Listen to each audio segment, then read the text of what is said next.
Alright, vidéo avec énormément de valeur. On va répondre à ça ici. Peux-tu donner les sources où tu fais ton analyse fondamentale? C'est parti!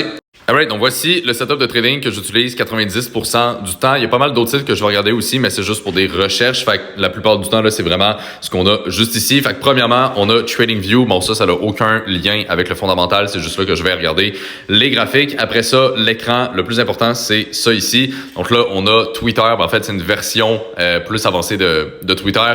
Il y a pas mal de comptes ici là qu'on va suivre. Il y a énormément de data qu'on va venir aller chercher là-dessus. C'est incroyable tout ce qu'on peut trouver sur ça.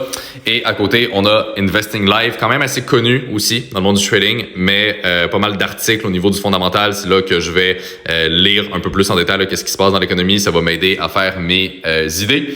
Par la suite, ici, j'ai Coifin, que ça s'appelle. C'est un currency map. En gros, pour faire simple, ici, j'ai toutes les devises principales sur un petit laps de temps. Et donc, je vais regarder la variation en direct des devises.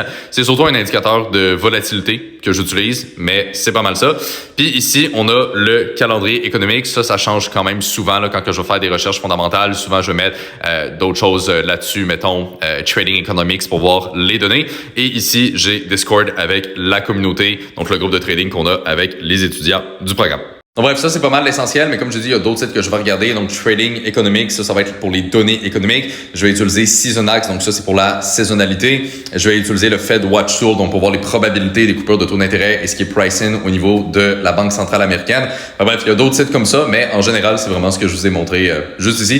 Fait qu'il n'y a rien de bien compliqué, rien de très fancy des fois comparé à ce que le monde s'imagine, mais c'est surtout la compréhension de l'information qui va faire toute la différence.